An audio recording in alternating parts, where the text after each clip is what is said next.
ഹൾക്കിനെ പറ്റിയുള്ള ഈ ഡീറ്റെയിൽ നിങ്ങൾ ശ്രദ്ധിച്ചിട്ടുണ്ടോ? ദേഷ്യം നിയന്ത്രിക്കാനാവാതെ ബ്രൂസ് ഹൾക്കായി മാറുന്നത് നമ്മൾ ഒരുപാട് തവണ കണ്ടിട്ടുണ്ട്. ഓൺ സ്ക്രീനിൽ ഹൾക്ക് തിരിച്ച് ബ്രൂസ് ബാനറായി മാറുന്നത് നമ്മൾ അധിക തവണ കണ്ടിട്ടുണ്ടാവില്ല. ഫൈറ്റ് സീനിന് ശേഷം കീറിയ വസ്ത്രങ്ങളുമായി അവശനായി കിടക്കുന്ന ബ്രൂസ് ബാനറിനെയാണ് മിക്ക സീനുകളിലും നമ്മൾ കാണാറ്.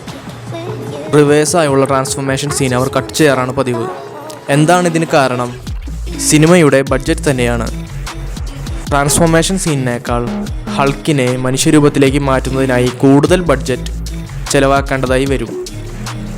സ്കിൻ ടോൺ ചേഞ്ച് ചെയ്യുന്നതും മസിലുകളും എല്ലുകളുമെല്ലാം കംപ്രസ് ചെയ്ത് പഴയ രൂപത്തിലേക്ക് മാറ്റുന്നത് ഫ്രെയിം ബൈ ഫ്രെയിം നല്ല രീതിയിൽ ബഡ്ജറ്റ് ചിലവാക്കേണ്ടതായി വരും. ഇതിനുവേണ്ടി കൂടുതൽ സമയം ചിലവഴിക്കാതിരിക്കാനാണ് സിനിമകളിൽ ഈ സീനുകൾ കട്ട് ചെയ്യാറ്. എന്നാൽ ഒരു സിനിമയിൽ മാത്രം അവർ ഇതിനു വേണ്ടിയിട്ട് ബഡ്ജറ്റും സമയവും മാറ്റിവെച്ചിട്ടുണ്ട്. 2003 ഇറങ്ങിയ ഹൾക്ക് എന്ന സിനിമയിലാണ് ഡീറ്റെയിൽഡായിട്ട് ഈ രംഗം കാണിച്ചിട്ടുള്ളത്.